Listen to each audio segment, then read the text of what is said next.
Hürmetlik vatandaşlık işimizi davamlaştırırız. Bugün ise 2020 yıl 10. ayının 18. günü heptik yakşembe. Endiki mavzumundak. Yukarıda Şinjan Uygur Abdunum Rayı'ndan Amerika Koşmuş Ştatlarına yelinip, yalvarıp İmborga kılıçını toxtatsan Amerika degenligini görse. Endilikdeki mavzumunda vatandaş Amerika konzu mekteplerinin tehdidiga agahlandırış berip mektepte yaman tesir peyda kıldı dep görsetdi. Mavzulu haber 10. ayının 17. günü Amerika Avaz'dan Xitay Dil programımız ilan kılındı. Haber mundaq başlandı. Washington. Amerika əməldarları yakından beri konzu məktəblərindən Amerikaya təhdid keltirib atqanlıq doğrusu da agahlandırış verdi. Devlet İşlakatı Mike Pompeo Orlando'nun səhəri gazetinin ziyaretini qabul qılğanda bundaq görsətdi. Mən Amerika məktəblərinin şu məktəblərdəki konzu institutlarına yıl ahırdan burun taqib etişine ümit qiliman. Jungoga vakil bulup konzu institutu faaliyetleriga qatnaşgan kişiler men ularning Amerikada darsxonaga kirmasligini ümit qiliman deb ko'rsatdi. Ondan başqa davlat islohoti Mike Pompeo ve Ma'rif ministri DeVos o'tgan hafta Amerikada oliy va o'rta maktablarda konzu institutu ve konzu darsxonalarının yaman ta'sir paydo qilganligi to'g'risida agahlandirish bergan edi. Amerika Qo'shma Shtatlar Davlat Mahkamasi ve Ma'rif Ministerligi oliy ma'rif organlariga yozgan bir parcha xatida mundaq tilga oldi. Jungoning zo'ravon hukumati Amerika maktablarida haqiqatan kun sayin tahdid paydo qildi. Konzu institutları Jungo tili ve medeniyetini öğreniş merkezi deb maqtaldi.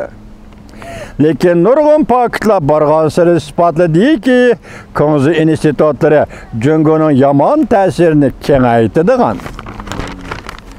Hamda Jungo Kompartiyasining Amerika maktablari tashviqot elib boradigan quroliga aylandi.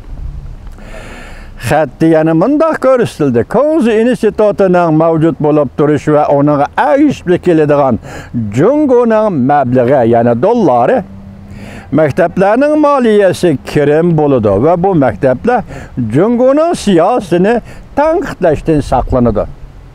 Demak, dollar keldi, pul keldi, bu maktablar Jungoning siyosatini tanqid qila olmaydi. Hem organlardaki muharip hizmetçileriga besim işletileydi. Ularning özünü tekşürüşünü talep kılalaydı. Amerika Oliy Maktabları Cemiyeti 2014 yılı bir parça doklad e'lon qilib mundaq ko'rsatgan edi. Konzu institutları Jungo davlatining bir tarmog'i bo'lib, ilm-fan erkinligiga sal qaraydi. Devlet İşlakatı Mike Pompeo yana bir nishonliq ma'rif idorasiga avatgan xatida kechiringlar, yana bir shtatlik ma'rif idorasiga avatgan xatida Jungo Kompartiyasining Amerikada qurib chiqqan konzu institutlari to'g'risida ogohlantirish bergan. Ham bu konzu institutlari Amerikaning qimmat qarashlariga ziyon soladi deb ko'rsatgan. Bunun ma'nosi konzu institutining nima ekanligini, nima ish bajaradiganligini, nima ish bilan shug'ullanadiganligini yaxshi bilasiz vatandosh. Hozir hamda Amerika Qo'shma Shtatlarining davlat ishlar kotibi Moshijel, ya'ni 2000-yilning oxiridan burun, hatta 12-oydan burun desam bo'ladi, o'sha oylar ichida Amerikadagi barliq konzu institutlari, har qaysi maktablarda qurilgan konzu institutlari taqalishi kerak dedi. Hatta shuningdek Jungoga vakil bo'lib ishlayotgan hatta amerikaliklarmi Şuna qatarda bolsa, Cüngo'ga vekili bolup şu mektepte işlewatkan Amerikalıklar bolsunmu, dersxanaga kirmeslikini ümit kılman. Yıl ahırdan burun çektiriş gerek. Bu Amerika'da Cüngo'ga qarıtılgan siyasetlerinin bir terkibi, yani Cüngo'nun yadroluk siyaseti.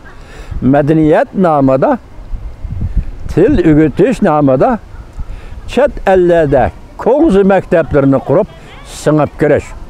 Komünizmlik ideologiya ile sınıp giriş. Demek Amerika bugün bayqıdı, devlet işler katibi bu mektepleri derhal taqaş doğrusu da buyruk şöyle.